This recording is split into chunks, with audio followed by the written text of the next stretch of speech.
अजान, नमाज, कुरान, ये पूरा दीन इमाम हुसैन अलैहिस्सलाम की कुर्बानी की वजह से कायम है, क्योंकि आज से 1400 साल पहले यजीद ने ये ऐलान किया था कि मैं शरीयत मोहम्मदी को नहीं मानता। वो खुलेआम रसूलुल्लाह के दीन की तौहीन करता था। उस वक्त यजीद की हुकूमत आधी दुनिया पे थी। पूरी दुनिया ताकत और दौलत की वजह से खामोश थी। बस अल्लाह के रसूल के नवासे इमाम हुसैन अलैहिस्सलाम तमाम इंसानों के नज़दीक अपनी हुज्जत तमाम करते हैं कि यजीद झूठा है और मेरा नाना अल्लाह का रसूल है। जैसे ही इस बात का इल्म यजीद को होता है तो यजीद ये हुक्म नाफिज करता है कि इमाम हुसैन को और उनके बच्चों को कत्ल किया जाए और उनकी बहनों और बेटियों को कैद करके मेरी दरबार तक पहुंचाया जाए, ताकि कयामत तक फिर किसी की हिम्मत ना हो कि मुझसे बगावत करे। बस 10 मुहर्रम के दिन आपके पूरे खानदान को 3 दिन भूखा प्यासा रख के शहीद कर दिया जाता है। जब इमाम हुसैन के तमाम साथी शहीद हो जाते हैं, यहाँ तक कि 6 माह का मासूम अली असगर भी तीर खा के सो जाता है, तब आप आखिरी हुज्जत तमाम करने के लिए यजीद की फौज के सामने आते हैं और कहते हैं, ऐ लोगो, मैं वो हुसैन हूँ जिसको अल्लाह के रसूल कंधों पे उठाया करते थे। मैं वो हुसैन हूँ जिनको रसूल खुदा अपनी ज़बान चूसाया करते थे। जब जब मैं मस्जिद नबवी में आता तो हुजूर सल्लल्लाहु अलैहि वसल्लम मिंबर पे मुझे अपनी गोद में ले लेते थे और दुनिया को बताते थे कि ये हुसैन जन्नत के जवानों का सरदार है। ऐ लोगो, मैं तुम सबको पहचानता हूँ। तुम में से बहुत से लोग ऐसे हैं जिन्होंने ये मंजर खुद अपनी आंखों से देखा। क्यों मुझे कत्ल करना चाहते हो? मैंने तुम्हारा क्या बिगाड़ा है? मैं तो सिर्फ रसूलुल्लाह की नबूवत की गवाही दे रहा हूँ। यजीद के सिपाही कहते हैं कि यजीद तेरे बाप अली से नफरत करता है और हम यहाँ सब तुझसे तेरे बाप की दुश्मनी में लड़ने आए हैं, और हमें मालूम है कि जितना हम आले रसूल को तड़पाएंगे यजीद उतना ही बड़ा हमें इनाम देगा। बस उमर बिन साद कहता है, अब हुसैन की कोई बात ना सुनी जाए, जाओ हुसैन पे हमला करो। जो जो इमाम हुसैन के सामने आता वो फिन्नार होता जाता। इमाम हुसैन की रगों में अली का खून था। वो जहाँ जहाँ रुख करते फौज भागना शुरू कर देती। फिर उमर बिन साद ने कहा कि 700 का लश्कर हुसैन पे हमला करे। बस इमाम हुसैन जब उनको भी फिन्नार करते हैं तो हजारों का लश्कर इमाम हुसैन पे पलटता है। इमाम हुसैन जब उनको भी फिन्नार करते हैं तो फौजे यजीद इकट्ठा हमला करती है।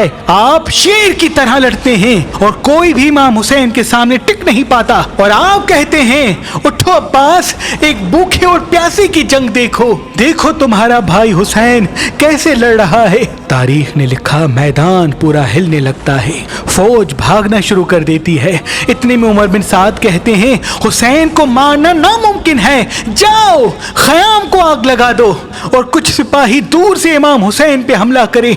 जब इमाम हुसैन खयाम की तरफ जाएं तो तमाम सिपाही तीर मारे, और जब मैदान की तरफ आए तो सिपाही खयाम की तरफ पलट जाएं। बस सिपाही इमाम हुसैन से दूर चले जाते हैं और दूर से तीर, नेज़े, भाले इमाम हुसैन की तरफ फेंकते हैं। जिसके पास मारने के लिए कुछ नहीं होता वो करबला की जमीन से पत्थर उठा के इमाम हुसैन को मारना चाहता है, और वहाँ कुछ जालिम खयाम को जला देते हैं। इमाम हुसैन कभी खयाम की तरफ जाते हैं, कभी मैदान की तरफ आते हैं। लाखों का लश्कर एक तरफ और बीबी फातिमा ज़हरा का बेटा एक तरफ। बस इतनी देर में आवाज़ गैब आती है कि ऐ हुसैन, तेरा अल्लाह तुझसे राजी हो गया। इमाम हुसैन तलवार को रोक लेते हैं और अल्लाह की इबादत में मसरूफ होते हैं और अल्लाह का शुक्र करते हैं। इतनी देर में आपकी पुश्त पे कोई जालिम वार करता है। आप घोड़े की जीं से जमीन को आते हैं। ये मंजर दूर से जैसे ही बीबी ज़ैनब ने देखा तो आप जमीन से कहती हैं, ऐ जमीन थोड़ी सी ऊपर हो जा ताकि मैं अपने भाई को देख सकूं, मेरा भाई घोड़े से गिर गया है। बस बीबी ज़ैनब जैसे ही देखे कि इमाम हुसैन सजदे में है और शिमर इमाम हुसैन के सर को काट रहा है, बस आपका सर मुबारक जैसे ही नौके सिना पे बुलंद होता है, कुरान की तिलावत करता है, सारे यजीद के सिपाही खुश होना शुरू हो जाते हैं کہ کام تمام ہوا، اب ہمیں یزید انعام دے گا۔ اور پھر ساری فوج ایک ساتھ ہو کے خیام پہ حملہ کرتی ہے، خیام کے اندر آ جاتی ہے، بیبیوں کے سامان کو لوٹا جاتا ہے، بیبیوں کے سروں سے چادروں کو کھینچا جاتا ہے، بی بی سکینہ کے کانوں سے بالیوں کو نوچا جاتا ہے۔ بس بیبیاں بے وارث و مددگار زمین کربلا پہ بیٹھی ہیں اور مقتل میں تمام لاشیں بکھرے ہوئے ہیں۔ پھر اتنی دیر میں عمر بن سعد فوج کو یہ پیغام سناتا ہے کہ یزید کا یہ حکم ہے کہ نواسہ رسول کی لاش کو اتنا پامال کرو کہ اس کا جسم سلامت نہ رہے، کیونکہ عرب میں لاش کو پامال کرنا سب سے بڑی توہین سمجھا جاتا تھا۔ جیسے ہی یہ بات ہوئی تو مختلف قبائل یہ کہنے لگے کہ قاسم کی ماں تو ہمارے قبیلے سے ہے، ہم جناب قاسم کی لاش پامال ہونے نہیں دیں گے۔ کوئی کہتا ہے اکبر کی ماں تو ہمارے قبیلے سے ہے، کوئی کہتا ہے جناب عباس کی ماں ہمارے قبیلے سے ہے، کوئی کہتا ہے اصغر کی ماں ہمارے قبیلے سے ہے۔ بس جناب جون کی لاش ہٹائی گئی، جناب حر کی لاش ہٹائی گئی، حبیب ابن مظاہر کی لاش ہٹائی گئی، کربلا کے تمام شہیدوں کی لاش ہٹائی گئی۔ بس کربلا کی زمین پہ رسول اللہ کے نواسے کا جسم پڑا رہا، اور پوری امت میں سے کسی نے یہ نہ کہا کہ یہ ہمارے رسول کا نواسا ہے۔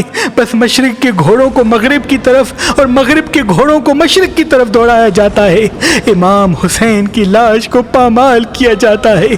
امام حسین کا جسم جیسے ہی پامال ہونے لگتا ہے تو آپ کے جسم کے ایک ایک حصے سے یہ آواز آتی ہے کہ لا الہ الا اللہ محمد الرسول اللہ۔